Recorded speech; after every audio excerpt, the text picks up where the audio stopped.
Quer aprender áreas? Vem comigo, vamos estudar. Essa altura, espero que você já tenha assistido a nossa primeira aula das áreas de polígonos. A gente vai falar de mais polígonos hoje, então é nessa nossa segunda aula. O princípio é o mesmo, a gente vai pegar uma figura e vai medir o espaço que tem no interior dela, fingindo que estamos contando quadradinhos. Pega essa introdução lá se você não viu. Essa é a lista das figuras do dia: losango, trapézio, hexágono regular e polígonos que eu estou botando aqui de aleatórios, polígonos sortidos. Quando não tiver um polígono enquadrado num dos tipos que a gente já viu, você vai ver o que fazer. Dá uma olhada nessa imagem aí. Você está vendo dois losangos de tamanho 5 no lado. 5 alguma coisa, ok? Você fala, Renan, é possível isso? Um losango ter um lado, né, um determinado lado, e ele ser um pouco mais fino, um pouco mais grosso, ter mais área, menos área? É, porque os losangos não são aquilo que chamamos de figura rígida. Um losango, por definição, o que ele tem que fazer? Ter os quatro lados iguais. Tem gente que acha que só os quadrados fazem isso. Não. O que acontece é que todo quadrado é um losango, mas nem todo losango é o quadrado. O que eu quero dizer é que o tamanho do lado não vai ser o suficiente para você achar a área, porque o losango pode estar um pouco mais largo, um pouco mais fino. A gente faz a área de losango, geralmente, pelas diagonais. Dá uma olhada nessa imagem. Quando a gente tem a noção das diagonais, aí a gente está vendo quão largo ele é, o quão alto ele é, aí a gente consegue definir direitinho a área dele. Você pode pensar que você tem ali 4 triângulos retângulos de mesmo tamanho. E aí você lembra, né, aquilo que eu falei na aula passada. Base vezes altura sobre 2, faz isso ali com metade de uma diagonal, metade da outra, multiplica isso por 4 e vai dar a nossa fórmula que você está vendo aí. Diagonal maior vezes diagonal menor sobre 2. Perfeito? Beleza, então para losango tem essa expressãozinha aí, bem curtinha, bem tranquila. Quando a gente passa para os trapézios, o que uma figura tem que fazer para ser chamada de trapézio? Ter 4 lados, né? Ele é sempre um quadrilátero, e um par deles tem que ser um par de lados paralelos. Olha nessa imagem que você vai ver que os trapézios são figuras que são a junção de 2 triângulos, é só fazer um corte na diagonal que você vê, e esses 2 triângulos têm a mesma altura, que é a altura do próprio trapézio. Isso não é uma sacada muito simples de se ter, porque um dos triângulos fica de cabeça para baixo, mas não tem mistério. Faz ali um base vezes altura sobre 2 para um triângulo, a mesma coisa para o outro, junta tudo e dá aquela famosa expressão que eu tenho certeza que você se lembra. Base maior mais base menor vezes altura sobre 2. Então é assim que a gente vai calcular a área dos trapézios. Quando a gente passar para os hexágonos regulares, é só lembrar de uma propriedade que só ele tem como polígono regular. Quando você faz os raios dele, né, vai do centro nos vértices, ou em outras palavras, quando você faz as diagonais que passam pelo centro, você vê a principal característica dos hexágonos, que é dos hexágonos regulares, tá? Tem esse detalhe, que é poder ser separado em 6 triângulos equiláteros. Então, se você sabe a expressão do triângulo equilátero, você sabe a do hexágono, porque é só multiplicar por 6. Você pode, então, botar ali 1 vezes 6, né, do lado da expressão do triângulo equilátero, ou você pode pegar a versão já simplificada, que é essa que você está vendo aí, 3L ao quadrado, raiz de 3 sobre 2. Beleza, gente. Para os últimos polígonos, aí a gente vai ver com calma, né, o que fazer, caso a caso, né, não tem lá um padrão rígido, né? Aguarda que você vai ver. Vamos começar a fazer conta resolvendo probleminhas básicos, embora, porém básicos, cheios de detalhes que até quem já estudou esse assunto esquece, mas não deveria. Então vamos lá para a gente firmar bem a nossa base. Então vamos lá. Bem simples, bem devagar, para a gente começar pouco a pouco. Calcular a área de um losango, cujas diagonais medem 8 centímetros e 6 centímetros. Tentei desenhar aqui, beleza? Quero a região interna aqui da nossa figura, sabendo que as diagonais são essas. Se você quiser, né, você pode colocar aqui que você tem 2 pedaços, 3, 3, né, do centro para a esquerda e para a direita, 4, 4 para cima e para baixo. Ou seja, tem 4 triângulos aqui de catetos 3 e 4. O que significa, inclusive, que a hipotenusa é 5, né? Isso aqui é um losango de lado 5, todos os lados são 5. Mas isso não vai interferir, não. O que a gente vai fazer é só usar aquela expressãozinha que nós temos, área de losango, diagonal maior multiplicada pela menor sobre 2. Vai sair bem tranquilo aqui, ó. 8 que multiplica 6, divide por 2. Aritmética básica. Você não precisa primeiro multiplicar para só depois dividir. Se você quiser, você escolhe um dos 2 fatores para dividir com o de baixo, o famoso corte, né? 6 por 2, por exemplo, é 3, e aí executa o cálculo, beleza? Tudo na ordem que você achar melhor lá na hora. 8 vezes 3, 24.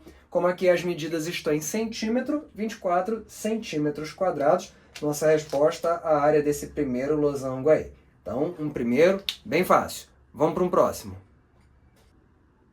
Geralmente, quando eu coloco essa aqui, algumas pessoas ficam surpresas, acham esquisito, acham que vai dar muito mais trabalho do que realmente vai dar. Vamos lá. Calcular a área de um losango cujos lados medem 10 centímetros e um de seus ângulos internos mede 30 graus. Sempre lembrando, tá, gente? Quando a gente está num losango, todos os lados são iguais, ângulos opostos são iguais também. Se aqui tem 30 graus, aqui tem também. E se você pegar um outro ângulo, ele tem que ser o suplementar do que você já tem aqui, né? Ângulos consecutivos são suplementares. Suplementar é quando a soma é 180. Se aqui é 30, aqui é 150 graus. Isso vai fazer diferença pro problema? Não, mas não custa dar uma revisada no conceito de losango, certo? A área aqui dentro tem quantos centímetros quadrados? Pessoal, cadê as diagonais? Geralmente vai ter o aluno que vai me sugerir. Puxa aqui uma linha, vai formar um triângulo, tem ali 30 graus. Alguns sugerem usar a lei dos cossenos e realmente ela serviria para achar o tamanho da diagonal, pelo menos da menor. Depois você faria a diagonal maior, teria 150 graus aqui. Os alunos de novo sugerem fazer o uso da lei dos cossenos para achar a diagonal maior. Tudo isso realmente procede, só que eu quero evitar essa trabalheira toda. Olha a conta que eu vou fazer para achar aqui a minha área. Vou pegar aqui dois lados consecutivos, 10 vezes 10, e vou multiplicar pelo seno de 30 graus. Você vai me ver fazendo essa conta, de repente você falou, Renan, que estranho isso. Eu não lembro de você ter colocado isso lá no comecinho da aula, e isso aqui está muito parecido com uma expressão da última aula. Quando a gente pegava dois lados seguidos e multiplicava pelo seno do ângulo, a gente não fazia isso para paralelogramos. É aí que tá, meu amigo. Você pode ter se esquecido, meu amigo, minha amiga. Losango também é um paralelogramo. Essa é uma característica dele que muita gente esquece, mas não deveria. Toda vez que a gente faz um losango, é fato, ele vai ter dois lados, né, duas duplas ali de lados paralelos. O que significa que tudo que funciona para paralelogramo vai funcionar para o losango também. Então, se o paralelogramo tinha aquela fórmula, A vezes B vezes seno de θ, você aplica ela aqui e isso vai dar a nossa área. Renan, então tem uma outra opção de área para losango? Tem, pode anotar assim. A área de losango é lado ao quadrado vezes o seno, uma vez que o lado dele, né, é sempre um só. Então a gente vai ter aqui, ó, 10 vezes 10, 100. Lembrando que o seno de 30 é meio, vou escrever 0,5, pode botar 1 sobre 2 se você quiser. Qualquer coisa vezes meio é a metade dela, ou seja, 50 centímetros quadrados é a área que nós temos dentro daquela figura. Perfeito, gente? Então não se esqueça dessa propriedade do losango. Vamos para a próxima. Certo, passando agora para os trapézios, eu já anotei aqui o pacote de dados que a gente precisa para fazer o cálculo da área, mas eu mostro o desenho para você, porque não me custa nada e eu gosto de apontar outras coisas. Calcular a área do trapézio, cujos vértices estão nos vértices dos quadrados da malha, dado que o lado de cada quadrado da malha mede 1 metro. Bom, gente, você está vendo aí um trapézio que ele não tem nada demais, né? Assim, você está vendo as duas bases dele, pode até contar os quadradinhos, né? Para conferir que as medidas são aquelas mesmas. Tem dois lados ali, um medindo 13 e outro medindo 15, e eles não vão interferir na área da nossa figura, perfeito? Os lados oblíquos de um trapézio não entram na conta e tá tudo certo. Renan, de onde você tirou a altura 12? Contando ali os quadradinhos. Tem até quem queira picotar o trapézio em várias figuras ali, não tem necessidade, né? Já que a gente tem a malha ali para ajudar, então a gente conta os quadradinhos, você pode travar aí a imagem para contar se você quiser. Tem aqueles, né, que prefeririam envolver o trapézio num grande retângulo, né? Puxar linhas ali dos vértices da base maior para cima, aí fecha um grande retângulo e aí pega a área desse retângulo e tira os dois triângulos vazios que ficam. Tá tudo válido, tá, gente? Não tem problema nenhum. Eu vou usar essa técnica em outros problemas mais à frente, perfeito? Aqui eu vou só, né, para fins de treino, colocar aqui o cálculo da nossa área, como ele deve ser. Base maior 18, mais base menor 4, vezes a altura que é 12, sobre 2. Aqui é uma polêmica. Gente, tem gente que pensa que na hora de colocar o sobre 2, que o certo é colocar embaixo de toda a expressão. Diferente do que eu fiz aqui, que foi colocar embaixo só da altura. Não tem o menor problema. Tudo isso dá os mesmos resultados. Tem gente que prefere colocar embaixo do termo entre parênteses. Isso não vai mudar nada, tá? Faça da maneira que você achar melhor. Eu particularmente tenho costume de colocar esse sobre 2 embaixo da altura, quando a altura é um número par, que aí já corta ali bonitinho, perfeito? Mas tudo isso é opcional. Vamos lá. 18 somado com 4 vai dar 22, então o que a gente vai ter é 22 sobre 12, desculpa, vezes 12 sobre 2. Aí o que eu posso fazer? Por exemplo, corta aqui, fica 11, perdão. Vou fazer aqui o 11 vezes 12, usando aquele velho macete da multiplicação por 11, que você já deve ter me visto falando dele por aí. 11 vezes 12. O último eu coloco no final, o primeiro eu coloco no começo, no meio a soma dos algarismos, 132. Como o problema dizia que o lado ali da malha era de 1 metro, então a gente tem a nossa área em metros quadrados. 132 metros quadrados formam a área no interior daquele trapézio do desenho, beleza? Vamos dar uma leve dificultada nas coisas agora. Então vamos para esse aqui, que muita gente cria uma confusãozinha, a pessoa até sabe qual é a formuleta que tem que aplicar, lembra direitinho, e na hora de substituir os valores não faz da forma correta. Vamos lá. Calcular a área do trapézio isósceles abaixo. Não tem aqui nenhum mistério, a figura está pronta. Qual é o erro de muita gente? Sinalizar que o 14 é a base maior? Não, isso é correto. 4 é a base menor? Correto. A confusão está aqui. A pessoa coloca esse 13 no lugar da altura. Mas esse 13 não é a altura, ele está inclinado. A altura não foi dada para você. Ah, questão anulada, o professor esqueceu o dado? Não, é porque tem um jeito de calcular a altura. Isso é um assunto de uma geometria um pouco mais básica, né, de propriedades de quadriláteros, mas que a gente relembra aqui para você. Pega aqui esses dois vértices da base menor, faça traçados de altura partindo dele, assim e assim. Isso vai criar dois triângulos retângulos, porque se o que você fez são alturas, tem que ter 90 graus, beleza? E um retângulo aqui no meio. Todo trapézio que for do tipo isósceles, ele pode ser separado nessas três partes assim. Aí o que acontece? Esse 4 foi carregado aqui para baixo. Então esse trechinho aqui vale 4. Do total que tem 14 aqui embaixo, a parte do meio está igual a 4. Você entende que ainda faltam 10. Como esses trechos têm que ser iguais, porque os triângulos são congruentes, o 10 separa em 2, fica 5 para um lado e 5 para o outro lado. Perfeito, né? Então agora eu estou entendendo que essas partes aqui vai ser sempre a diferença das bases pela metade. Perfeito. Como é que a gente vai achar aqui, então, nossa altura, que aparece num triângulo e aparece no outro também? Teorema de Pitágoras. Estou no triângulo retângulo, falta um lado só, então cateto ao quadrado mais outro cateto ao quadrado é igual a hipotenusa ao quadrado. Se você é muito bom de Pitágoras e já até decorou algumas triplas pitagóricas, você sabe que essa altura ela vai dar 12, né? Vejamos por quê. Vou tentar economizar um pouco o meu espaço aqui. 13 ao quadrado é 169. 5 ao quadrado é 25. Passa ele diminuindo, 169 tira 25 e 644. E o número que ao quadrado é 144, ou seja, a raiz quadrada do 144 é 12. Então minha altura aqui é 12, certo?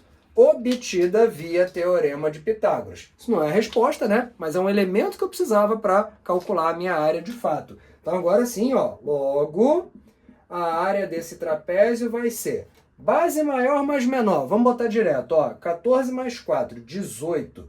Base maior mais menor. Vezes a altura que é 12, tudo isso sobre 2, perfeito? Armei aqui minha conta.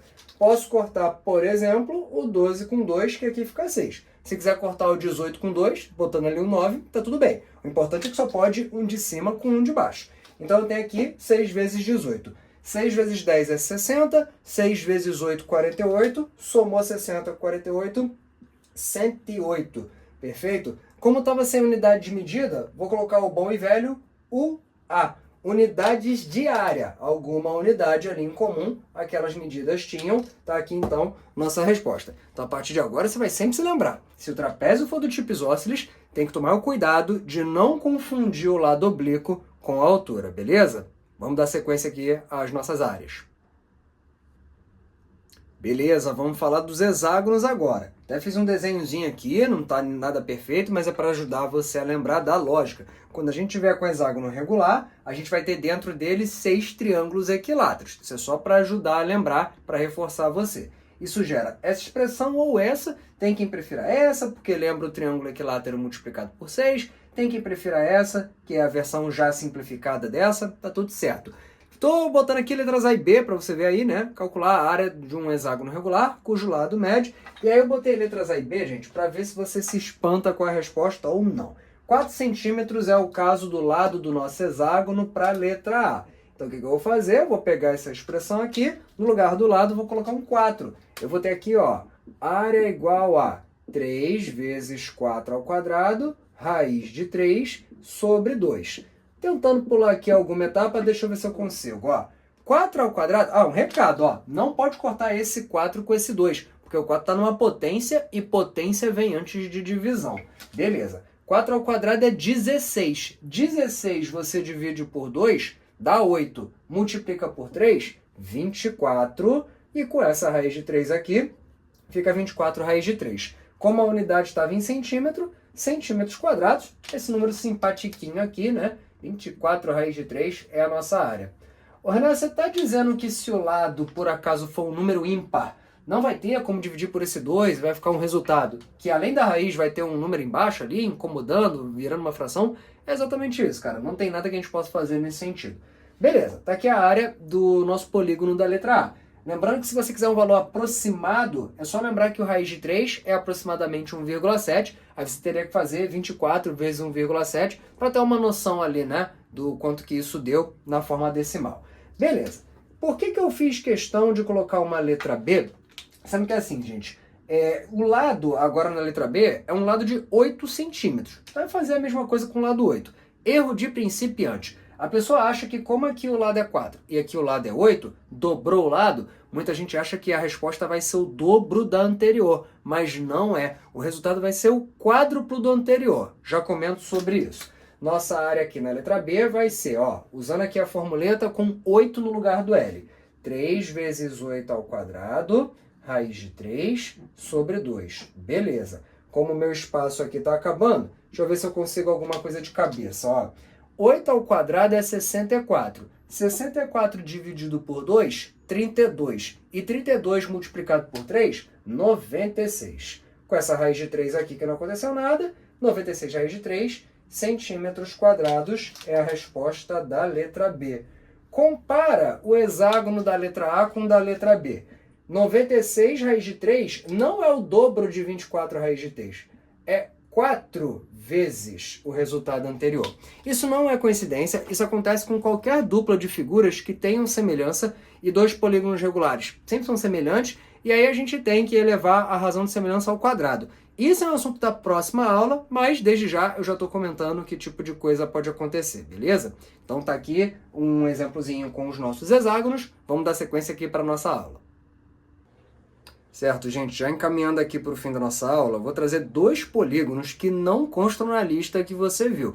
Não é paralelogramo, não é losango, não é trapézio, não é nada. É um polígono completamente aleatório, mas que tem alguma coisa nele, algumas características nele que vão te permitir calcular a área. E aqui já fica uma orientação geral, né? Você já está vendo que eu vou fazer a área de um pentágono. Aí você, Renan, não teve pentágono lá na lista, como é que fica isso? Então, o que a gente vai tentar fazer é decompor a figura em pedaços de uma maneira tal que dentro dela vão aparecer figuras que caem nas áreas que a gente viu. Então, questão na tela para você, vamos lá.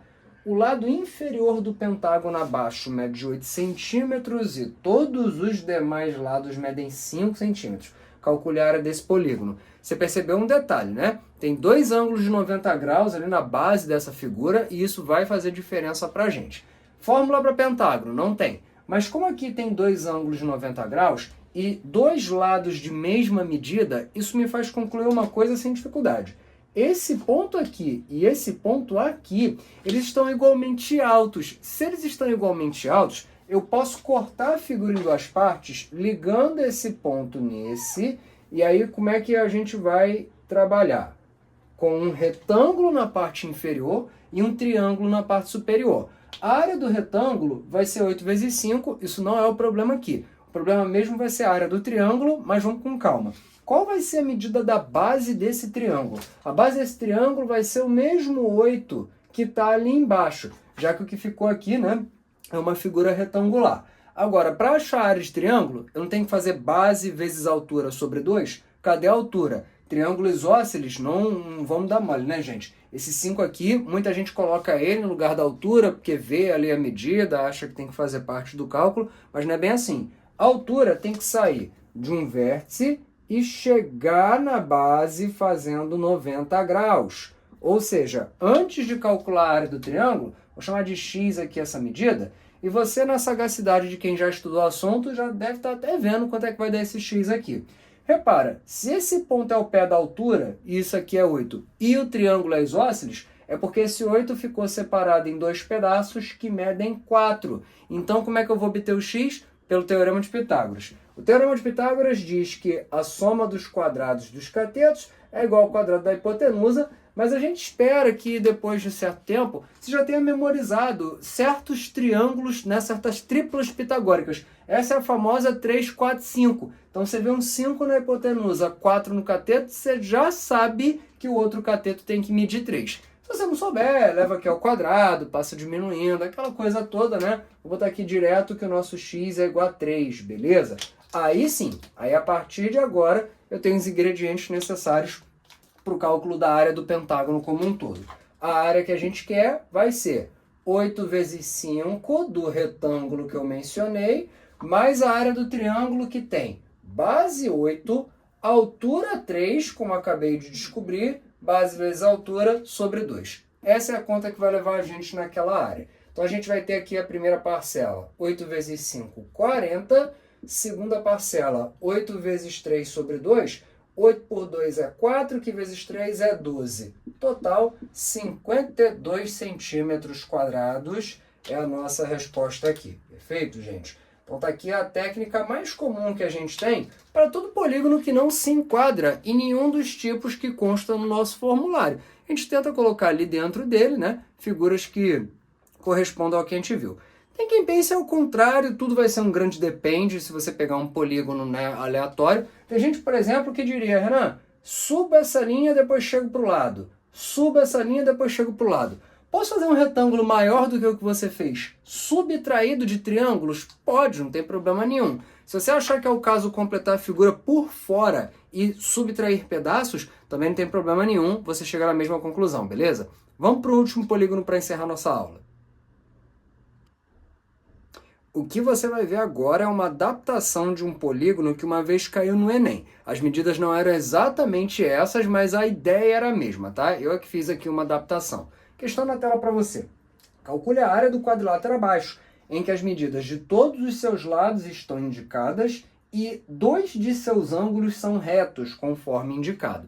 Aí você olha para isso, de repente dá uma desconfiada. Se isso aqui não seria um trapézio, de repente um paralelogramo, não é nada disso. Não tem um par de retas paralelas, é um quadrilátero qualquer que não cai em nenhuma classificação. E aí como é que a gente faz? Seguindo a orientação da questão anterior. Vamos tentar fazer dessa figura um amontoado, sei lá, um mosaico, qualquer coisa que o valha, de figuras que nós saibamos calcular a área. O que a gente pode fazer aqui, né? Eu tenho 4 lados, tenho 4 vértices, tem 2 ângulos de 90 graus, de repente a pista está aí. Vou tentar separar essa figura em duas, mas preservando os 90 graus. Por exemplo, eu já vi muita gente, quando foi fazer a questão do Enem que eu mencionei, fala, Renan, eu pensei em ligar esse vértice nesse aqui. Eu falei, olha, se você fizer isso, você vai separar a figura em duas, cortando os 90 graus, não necessariamente ao meio. Nem toda diagonal de polígono que você faz funciona como bissetriz. Eu vou sugerir aqui que a gente conecte esse vértice aqui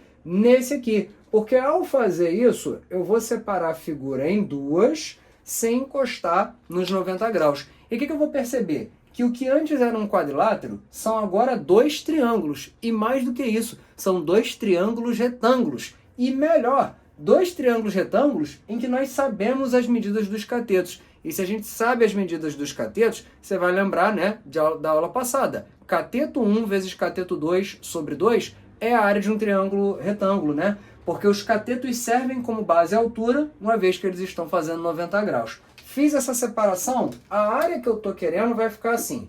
Área do primeiro triângulo, 60 vezes 45 sobre 2, né, que é o equivalente à base vezes a altura sobre 2, ou cateto 1 vezes cateto 2 sobre 2, mais a área desse triângulo, que pela mesma lógica, né, embora os catetos estão ali virados e tal, mas não importa, os 90 graus está ali, então eu posso fazer 21 vezes 72, também sobre 2. Perfeito, gente? Mas importante está aqui, né, a gente armou a conta, e aí é só, né, fazer ali os cálculos, né, a parte mais legal, mas não tem também muito o que fazer. Essa primeira parcela, ela vai dar 1.350, já fiz a conta aqui para você, você pode conferir se você quiser. A segunda parcela dá 756. Então só a gente somar aqui, nosso total vai ser 2.106. Como todas as medidas estavam em metros, a gente fica com 2.106 metros quadrados, perfeito? E aí a gente pode, né, ter essa área sendo usada aí em algum problema contextualizado. Aqui o nosso interesse é só calcular as áreas. Depois, né, eu vou postar questões do Enem, de outras bancas, para você ver a área sendo usada dentro de algum contexto. Mas o recado está dado, gente. Você viu aqui, basicamente, todos os polígonos que as bancas costumam cobrar. Áreas é um assunto bem vasto, dá para ir além, num nível assim, né, que foge até do que o Enem cobre, as principais bancas vestibular, porque matemática é assim mesmo, né? O céu é o limite. Então o nível de dificuldade nunca tem fim. Mas com certeza a base para a grande maioria dos problemas de áreas de polígonos vai estar aqui. Você tem que continuar me seguindo, curtindo, compartilhando, porque a gente vai ter uma aula de áreas também de objetos que não são polígonos, áreas de círculo e pedaços de círculo, que também são coisas importantes, e aí muda um pouco ali, né? Os resultados, né, que vão ter a presença do pi, coisa e tal, mas a lógica geralmente vai ser a mesma do que a gente vê aqui. Pega um pedaço, picota ele, faz alguma coisa ali que nos leve a algum problema resolvido antes, beleza, gente? Então fica aqui meu agradecimento a você que assistiu essa aula, continua me seguindo, bons estudos!